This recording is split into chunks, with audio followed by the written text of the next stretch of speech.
Shalom, selamat pagi untuk kita semua. Dan pada pagi hari ini saya mengajak kita bersama membaca satu bagian firman Tuhan.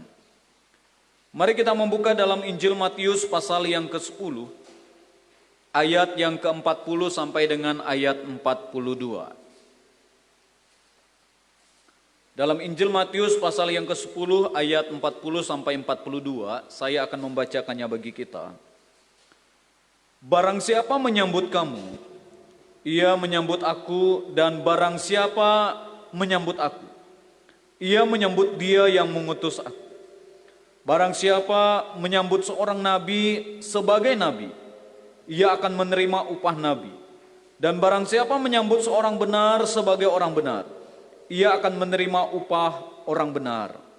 Dan barang siapa memberikan air sejuk secangkir saja pun kepada salah seorang yang kecil ini, karena ia muridku, aku berkata kepadamu, sesungguhnya ia tidak akan kehilangan upahnya daripadanya.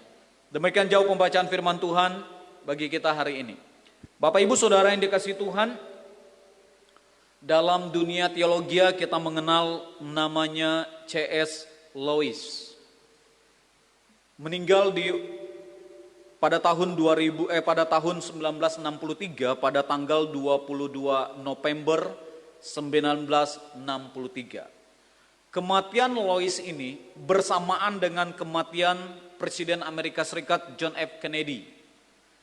Dan kematian Lewis hampir-hampir tidak dimuat dalam media, oleh karena media pada saat itu lebih banyak fokus untuk memuat berita tentang kematian Presiden John F. Kennedy. Namun hal yang sangat menarik adalah dalam kematian Lewis justru memberikan satu kesan yang begitu dalam sampai pada hari ini. Dunia teologi banyak dipengaruhi oleh tulisan-tulisan Lewis, buku-bukunya juga banyak mempengaruhi kekristenan bahkan dunia masa kini dalam cara berpikir untuk melihat kekristenan dan melihat iman Kristen dengan baik adanya. Dan dikatakan bahwa setiap tahunnya 3 juta eksemplar buku dari penulis Lewis ini diterbitkan oleh toko buku dan hampir-hampir habis setiap tahunnya. 3 juta eksemplar sampai hari ini rutin diterbitkan setiap tahunnya. Dan yang menarik dari bukunya adalah kekristenan belaka. Buku ini banyak diminati dan banyak dicari oleh banyak orang. Bahkan tulisan-tulisan yang berbicara tentang sejarah, kanonit, dan juga beberapa tulisan-tulisan Lewis itu mempengaruhi dalam dunia teologi. Dan yang menarik adalah pertobatan Lewis itu dilakukan di usia remajanya. Pada saat usia remaja, dia mengambil keputusan untuk menerima Tuhan Yesus dan menyerahkan hidupnya kepada Tuhan. Sehingga di usia dewasa, Lewis menyerahkan seluruh hidupnya, pikirannya, dan perasaannya itu kepada Tuhan. Dan dikatakan bahwa dia memberikan dirinya untuk melakukan pekerjaan Tuhan. Dan dalam pengabdiannya kepada Tuhan, hampir-hampir dia tidak pernah pergi ke luar negeri kalau tidak ada undangan. Dia hanya keluar dari rumah atau dia hanya pergi untuk ke luar negeri kalau dia diminta sebagai pembicara dan pengkhotbah. Di luar dari itu dia hampir tidak pernah meninggalkan kota Inggris. Dan yang menarik dari Lewis ini adalah pemikirannya dan konsepnya tentang kekristenan. Itulah yang membuat komentar dari Nelson mengatakan bahwa Lewis adalah satu sosok, satu teolog yang pernah ada di Inggris dan tidak akan pernah ada lagi di Inggris. Pemikirannya sampai hari ini tetap orang gunakan. Komentar-komentar bahkan pandangan-pandangan teologianya sungguh mempengaruhi dalam teologi Injili yang banyak dipengaruhi, yang banyak memberikan sumbangsih pemikirannya untuk teologi yang ada. Sehingga di dalam tulisan Lois memberikan satu pandangan yang kreatif sekali. Dikatakan bahwa kesadaran manusia akan dosa dan mengalami lawatan Injil adalah satu kemurahan semata. Karena tanpa Injil dari Yesus Kristus, maka manusia yang berdosa ini tidak akan punya peluang untuk selamat. Tetapi dengan Injil Yesus Kristus yang adalah anugerah dari Tuhan diberikan kepada orang berdosa, yang olehnya kita beroleh keselamatan daripadanya. Dan inilah yang membuat menjadi satu buah pemikirannya yang berkembang sampai pada hari ini. Walaupun kematiannya tidak begitu dikesankan oleh banyak orang, tetapi dampak yang terjadi sampai hari ini, nama Lois selalu menjadi catatan kaki bagi para teolog-teolog sekarang ini. Bapak Ibu Saudara yang dikasih oleh Tuhan, kembali kita melihat dari bagian firman Tuhan yang kita renungkan hari ini. Barang siapa menyambut kamu, ia menyambut aku. Dan barang siapa menyambut aku, ia menyambut dia yang mengutus aku. Bagian ini menjadi satu inti di dalam pemberitaan kita pada pagi hari ini. Di dalam NIV, dia menerjemahkannya begini. Dia yang menerima kamu menerima saya. Dan dia yang menerima saya menerima orang yang mengutus saya. Lembaga Alkitab menggunakan kata menyambut. Karena di sini katakan barang siapa menyambut kamu dan menyambut aku dan menyambut dia, itu sama dengan menyambut dia yang mengutus aku. Kata menyambut ini dalam teks aslinya, dia menggunakan kata menerima atau mengambil bagian di dalamnya. Atau dengan kata lain menampung. Orang yang menampung kamu sama dengan orang yang menampung saya. Dan konteks ini, ayat ini, dan pengertian ini seringkali dikaitkan kepada seorang nabi yang diutus oleh Allah untuk menyampaikan tentang pesan Tuhan. Sehingga dikatakan dalam ayat ini menyambut di sini adalah gambaran tentang perwakilan dari orang yang mengutus. Ketika Yesus katakan kepada para murid, orang yang menerima engkau itu sama dengan mereka menerima aku. Karena apa? Karena para murid yang diutus oleh Tuhan, mereka adalah wakil dari Tuhan yang menyampaikan tentang pesan Tuhan. Sama dengan konteks perjanjian lama, di dalam konteks perjanjian lama, dia menggunakan kata nabi, orang yang menerima berita nabi, sama dengan mereka menerima tentang berita dari Tuhan. Dan bagian ini diungkapkan oleh Tuhan Yesus kepada para murid, untuk menguatkan dan meneguhkan mereka, bahwa para murid yang diutus oleh Tuhan, tidak hanya mereka berjalan seorang diri, tetapi murid-murid yang diutus oleh Tuhan, mereka akan berjalan bersama dengan Tuhan. Karena berita yang mereka sampaikan adalah berita tentang Yesus Kristus. Sehingga menerima para pemberitaan murid itu sama dengan menerima tentang Yesus di dalam diri mereka. Karena berita yang disampaikan menjadi satu perwakilan dari yang memberikan berita itu sendiri. Sehingga gambaran yang diungkapkan oleh Yesus kepada para murid, supaya para murid dengan yakin, dengan berani, dengan teguh, mereka meyakini bahwa mereka sekarang mengerjakan pekerjaan Yesus yang Yesus percayakan bagi mereka. Namun hal yang sangat menarik dari bagian ini adalah dikatakan di sana, barang siapa menyambut aku, ia menyambut dia yang mengutus aku.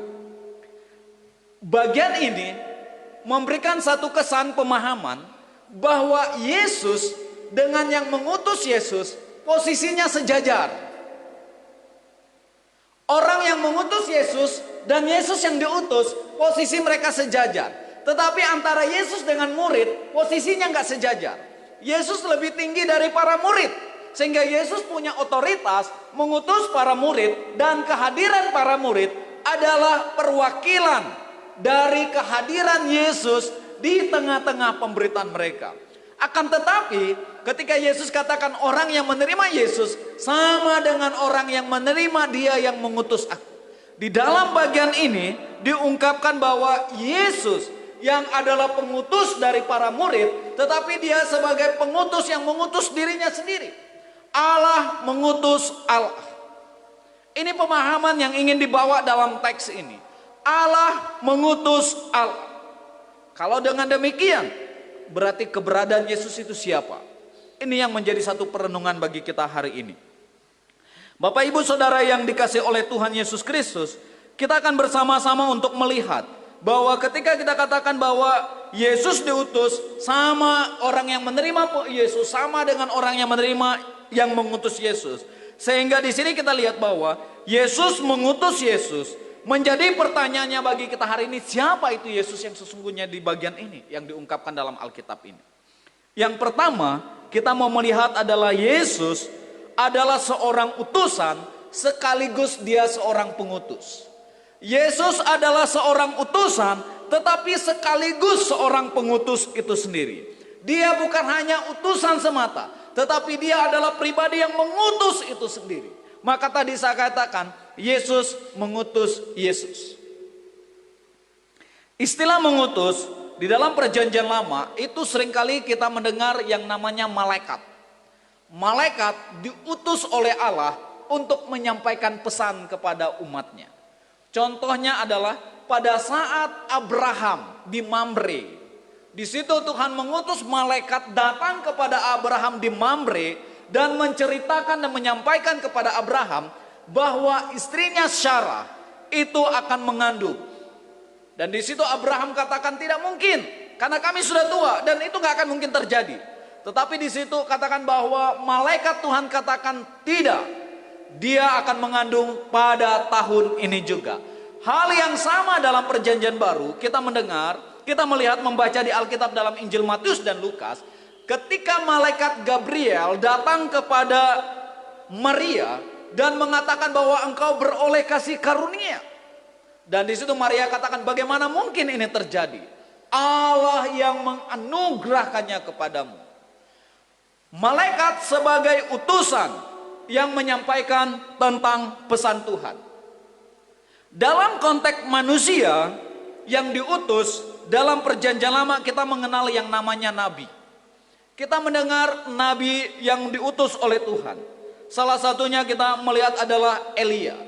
Pada saat Elia diutus oleh Tuhan, maka betul-betul Elia melakukan pekerjaan Allah. Elia menjalankan apa yang Tuhan perintahkan. Salah satu yang Elia lakukan adalah dia berani untuk melawan Raja Ahab. Karena Elia merasa bahwa Raja Ahab melakukan hal yang tidak sesuai dan tidak pantas di hadapan Tuhan. Dia melakukan kejahatan.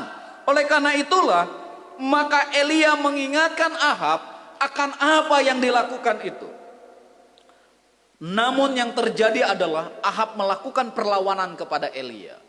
Dengan melakukan perlawanan kepada Elia, maka secara langsung Ahab tidak lagi menerima pesan dari Tuhan. Dampak yang terjadi bagi Ahab adalah Tuhan menghukum dia dengan membuat di tengah-tengah Israel terjadi kelaparan dan 3 tahun tidak turun hujan dan mereka berada dalam kekeringan. Sebagai orang yang diutus oleh Tuhan, Elia yang diutus oleh Tuhan, apa yang dilakukan oleh Elia? Pada saat terjadi kekeringan dan pada saat terjadi kelaparan di Israel, justru Tuhan memimpin Elia untuk berada di Sungai Tigris. Dan di sana yang terjadi di sana Alkitab katakan Elia dipelihara oleh burung gagak. Secara pemahaman kita, secara nalar kita ini tidak akan mungkin terjadi. Tetapi dalam kedaulatan Tuhan, Allah melakukan apa yang tidak mungkin ini terjadi. Itu mengungkapkan bahwa orang yang diutus oleh Tuhan, maka Allah bertanggung jawab dalam seluruh kehidupannya. Sehingga disinilah dikatakan kepada para murid, pada saat Yesus mengutus mereka, sesungguhnya Yesus bertanggung jawab di tengah-tengah keberadaan mereka. Kita lihat di ayat yang sebelumnya. ayat yang pertama, pasal 10 ayat yang pertama. Allah di mana Yesus memberikan kuasa kepada para murid untuk melakukan pekerjaan Tuhan. Di dalam Yesus memberikan kuasa kepada mereka, justru Yesus juga mengingatkan mereka bahwa mereka diutus di tengah-tengah serigala. Para murid yang adalah seekor domba, yang digambarkan bahwa engkau seperti domba di tengah-tengah serigala. Murid-murid melakukan pekerjaan itu. Sekalipun para murid menyadari yang dihadapi ini adalah serigala, yang siap untuk menerkam, yang siap untuk memangsa mereka. Tetapi para murid dengan keteguhan hati, Yesus katakan bahwa kepadamu diberikan segala kuasa. Dan kuasa yang diberikan kepada Yesus ini, kuasa yang diberikan kepada murid inilah meyakinkan mereka dan membawa mereka untuk dapat melakukan pekerjaan Tuhan. Bapak Ibu Saudara yang dikasih oleh Tuhan Yesus Kristus, dari bagian ini kita mau melihat bersama-sama dalam teks ini. Ketika dikatakan bahwa orang yang menerima Yesus sama dengan mereka menerima Dia yang mengutus. Dalam gambaran yang ingin tadi saya katakan, Yesus yang adalah seorang pengutus, tetapi sekaligus Dia adalah seorang pengutus itu sendiri. Sekalipun Dia seorang utusan, tetapi Yesus adalah pengutus itu sendiri. Dari mana kita tahu? Bapak Ibu Saudara yang dikasihi Tuhan, ketika kita membaca di dalam Perjanjian Lama, maka dalam teks Perjanjian Lama, secara khusus dalam kitab Yesaya, di sana dikatakan, aku akan mengutus hambaku yang lemah lembut. Aku akan menuntun dia. Dan bangsa yang berjalan dalam kegelapan akan melihat terang itu sendiri. Gambaran tentang utusan itu sudah digambarkan di dalam Perjanjian Lama. Dan dalam Perjanjian Lama dikatakan bahwa akan ada orang yang mempersiapkan jalan bagi hambaku itu. Dan Yohanes Pembaptis dalam Perjanjian Baru digambarkan dia mempersiapkan jalan bagi Yesus. Dan ketika Yesus datang, Yohanes juga katakan, anak domba Allah ada di tengah kita. Dan membuka tali kasutnya pun aku tidak layak. Secara langsung Yohanes Pembaptis menyadari bahwa dia hanya utusan biasa yang mau menyampaikan tentang pesan Tuhan. Sesungguhnya di tengah-tengah mereka telah ada utusan yang lebih tinggi lagi, yang dia adalah seorang pengutus. Itulah anak domba Allah. Yesus digambarkan seperti anak domba Allah. Kenapa digambarkan seperti anak domba Allah? Dalam kaitannya nanti dengan penebusan. Kenapa digambarkan seperti anak domba? Dalam kaitan dengan perdamaian. Kenapa digambarkan seperti anak domba? Sebagaimana yang Yesus katakan, bahwa orang-orang yang di dalam Allah digambarkan seperti domba yang dipelihara oleh Allah itu sendiri. Yesus yang digambarkan sebagai utusan di sini, tetapi dia juga bertindak sebagai pengutus itu sendiri, nampak jelas dari bagian firman Tuhan hari ini. Karena apa? Kehadiran Yesus di tengah-tengah dunia ini adalah kehadirannya membawa pesan tentang Allah itu sendiri. Berita yang disampaikan Yesus adalah berita tentang kerajaan Allah. Pesan yang disampaikan Yesus adalah pesan tentang Allah itu sendiri. Yesus sebagai pribadi yang adalah sejajar dengan Allah itu sendiri, mengungkapkan keberadaannya. Tidak ada satupun yang dikerjakan di dalam dirinya tanpa Allah yang mengizinkan. Jadi segala yang dikerjakan Yesus adalah pekerjaan Allah semata-mata. Allah yang mengizinkan, Allah yang menghendaki, Allah yang memerintah. Sehingga pekerjaan yang dia kerjakan sepenuhnya adalah pekerjaan Allah itu sendiri. Sehingga gambarannya adalah Yesus representatif dari Allah itu sendiri. Perwakilan dan kehadiran Allah itu sendiri. Kita mau melihat bahwa dia sebagai pengutus dan dia sekaligus pengutus yang menunjukkan Yesus sehakikat dengan Allah. Kenapa dia sehakikat dengan Allah? Di dalam pemahaman bahkan dalam ajaran teologi kekristenan dan pokok iman kita, ini penting bagi kita untuk memahami tentang Yesus sehakikat dengan Allah. Tanpa kita menerima Yesus Kristus sebagai Tuhan dan Juru Selamat kita, dan tanpa kita meyakini Allah yang menjadi manusia di dalam Yesus Kristus, maka kita tidak akan pernah dapat menerima keyakinan Allah berinkarnasi. Tetapi dengan keyakinan di dalam diri kita, dalam pemahaman dalam diri kita, bahwa Allah menjadi manusia dan itu terjadi di dalam diri Yesus Kristus, itulah yang dapat membawa keyakinan iman kita dan meyakini bahwa betul-betul telah terjadi inkarnasi di dalam Yesus Kristus. Karena dari bagian ini dikatakan bahwa Yesus seorang pengutus, tapi dia juga seorang utusan yang menunjukkan sehakikatnya keberadaannya yang sama dengan Allah Bapa itu sendiri. Dan itu nampak di dalam berita Matius pasal yang ke-28 ayat 19. Baptislah mereka dalam nama Bapa, Anak, dan Roh Kudus. Sehingga pemahaman di dalam kekristenan kita tentang Allah yang berinkarnasi adalah nyata dan nampak adanya. Dari mana buktinya? Kita berangkat dalam Injil Matius. Di dalam Injil Matius, kelahiran Yesus Kristus disampaikan oleh para malaikat. Sebelum para malaikat menyampaikan tentang kelahiran Yesus, dalam kitab Kejadian telah diungkapkan bahwa anak perempuan itu akan meremukkan kepala ular. Dan ular akan meremukkan tumit dari anak perempuan itu sendiri. Siapa yang dimaksudkan dengan anak perempuan? Nah, semakin jelas nanti adalah dalam kitab Yesaya, bahwa dia akan mengandung dan melahirkan seorang anak.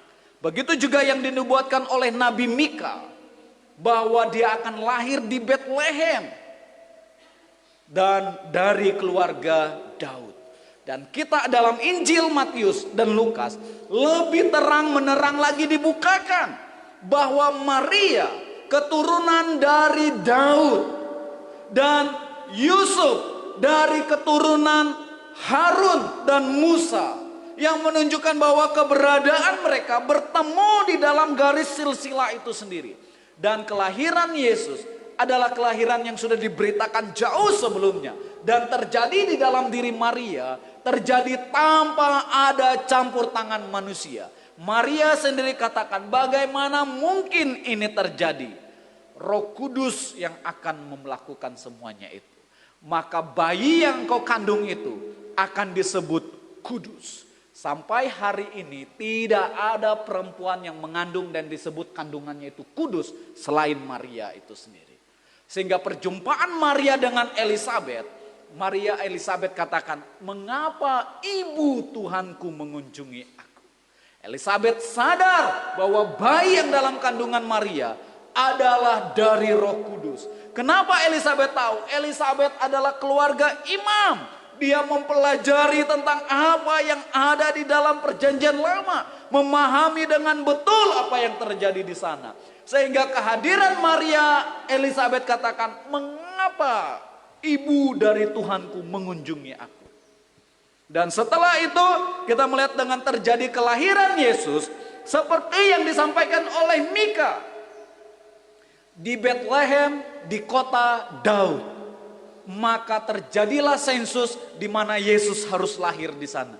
Kenapa itu sensus terjadi? Apakah itu memang akal-akalan? Tidak. Ini semua terjadi dalam kronologi yang begitu menarik, dalam alur cerita yang begitu tepat di dalam semuanya itu sendiri. Sehingga dikatakan bahwa kelahiran Yesus itu sendiri. Orang katakan, kenapa sih harus bulan Desember Yesus harus lahir? Bapak Ibu Saudara yang dikasih Tuhan, perbedaan usia Yohanes Pembaptis dengan Yesus itu 6 bulan. Dan perjumpaan itu ketika malaikat Tuhan datang kepada Maria, di situ dikatakan pada bulan pertama itu malaikat Tuhan datang menemui Maria. Dan 6 bulan dari peristiwa itu, maka dalam hitungan kalender kita diperkirakan sekitar bulan 3 malaikat itu menjumpai Maria. Dan peristiwa itu kalau kita hitung dari bulan 3 tepat pada bulan Desember lah, 9 bulan itu. Bagaimana menghitungnya tanggal 25 Desember?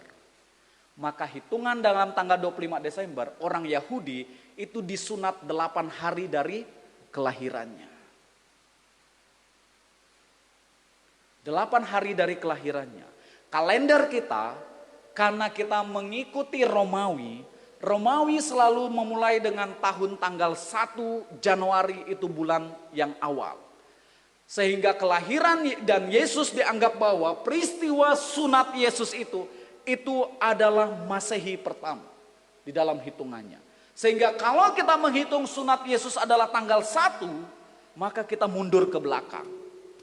Dari tanggal 1, 31 dan semua, dan tepat pada hari yang ke-8, pas pada tanggal 25 Desember. Runtunan dan peristiwa itu begitu menarik di dalamnya.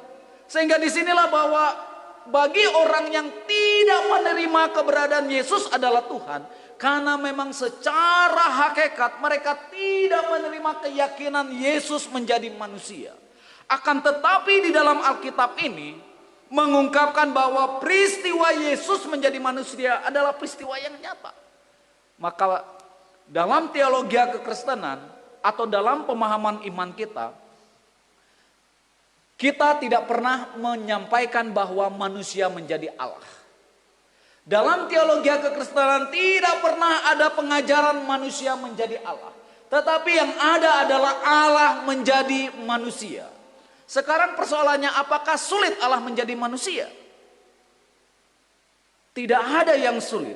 Karena Alkitab katakan bagi Tuhan tidak ada yang mustahil. Hal yang sulit adalah manusia menjadi Tuhan. Ini hal yang sulit. Tetapi pemahaman manusia menjadi Allah, menjadi dewa, itu pemahaman yang dapat kita terima. Kita sekarang dapat sekali, gampang sekali kita menerima manusia yang bisa menjadi dewa. Oh, anak si A dulu, dia dulu pergi ke sana bertapa, dia di gunung sana, dia nggak kembali-kembali. Dia sudah sekarang menjadi dewa di sana. Kita meyakini sekali, oh berarti di gunung sana tuh ada dewanya. Dewanya dari keturunan ini, keturunan ini, keturunan ini.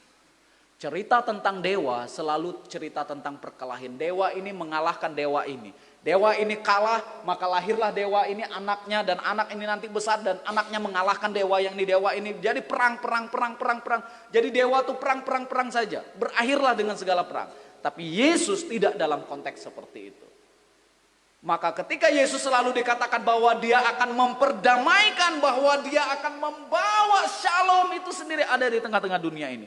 Oleh karena itu maka dari bagian ini dikatakan Yesus sehakikat dengan Allah. Dalam pemahaman kita, doktrin yang kita pahami adalah Allah menjadi manusia dalam inkarnasi adalah peristiwa yang betul-betul terjadi di dalamnya.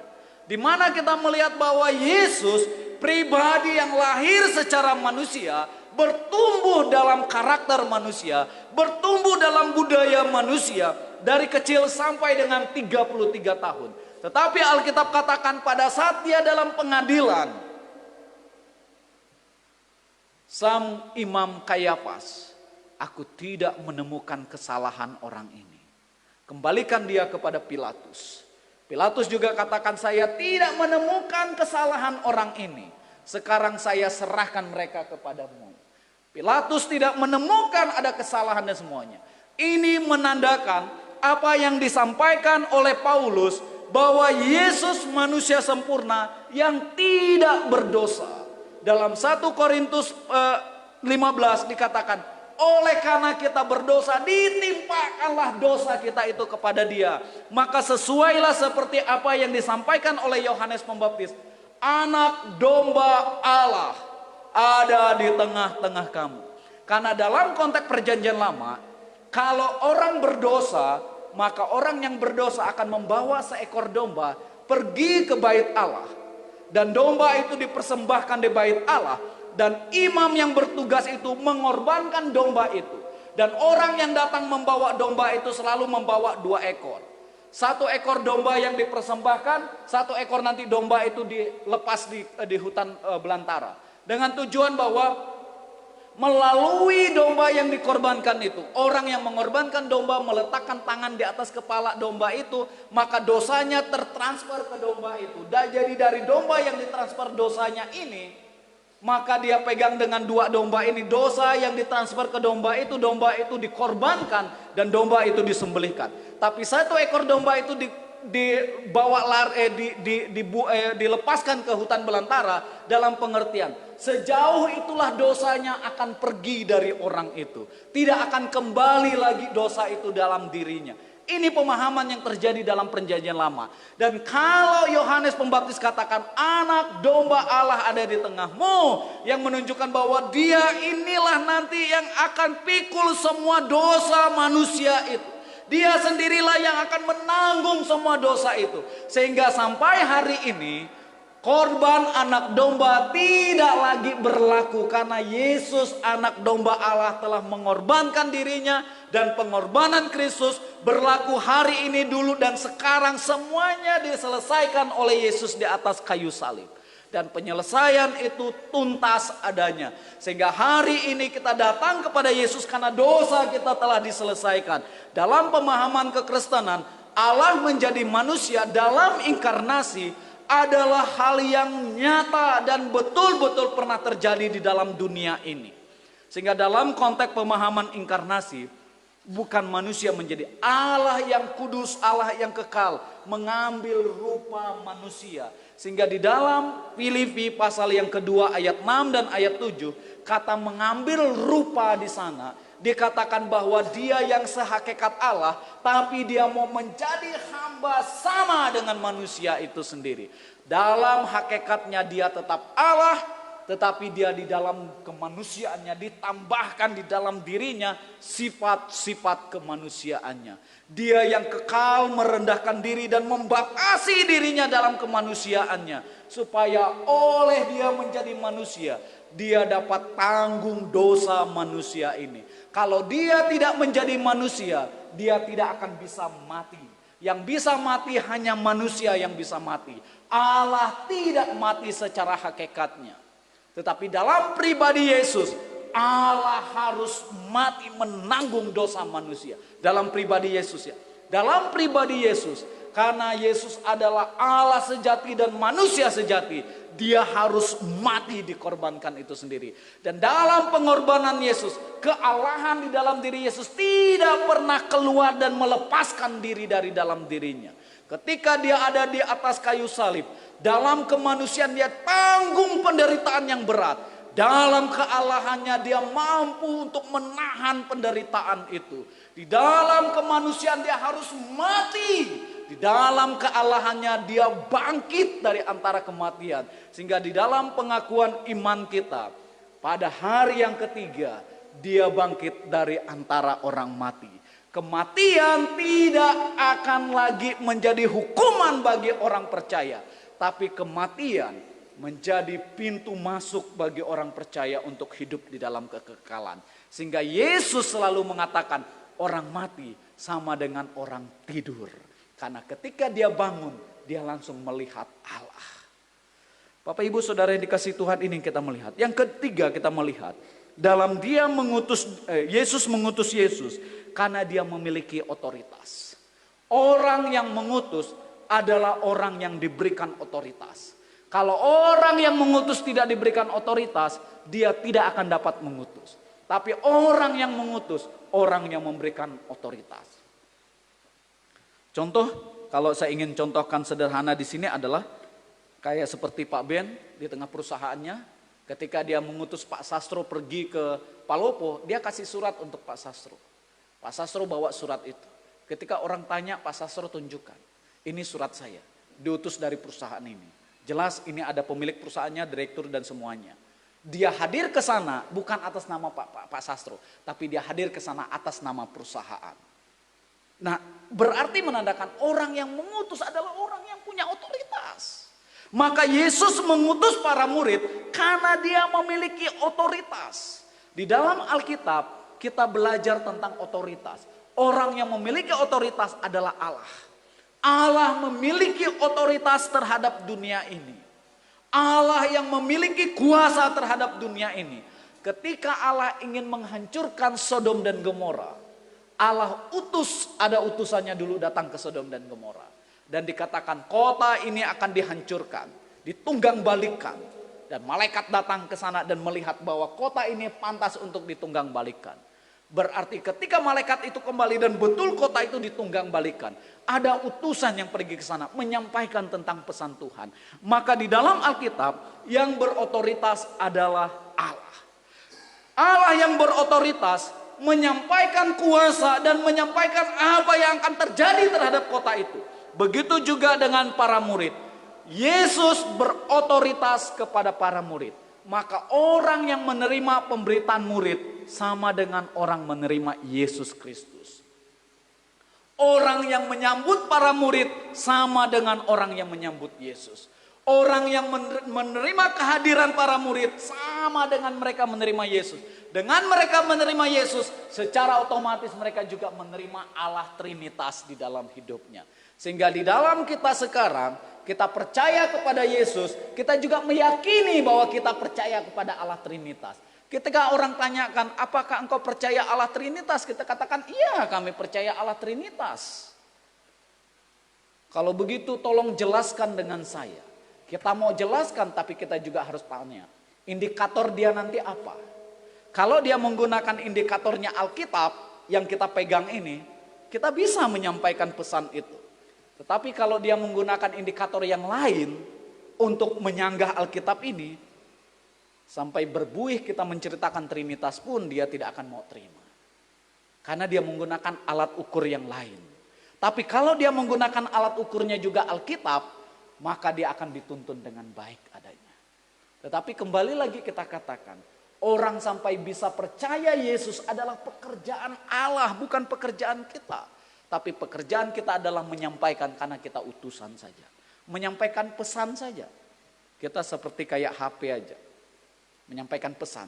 Orang mau responi, ya bersyukur. Orang gak meresponi, ya dia akan terima akibatnya kan. Ya bersyukur juga orang meresponi dengan orang tidak meresponi ya.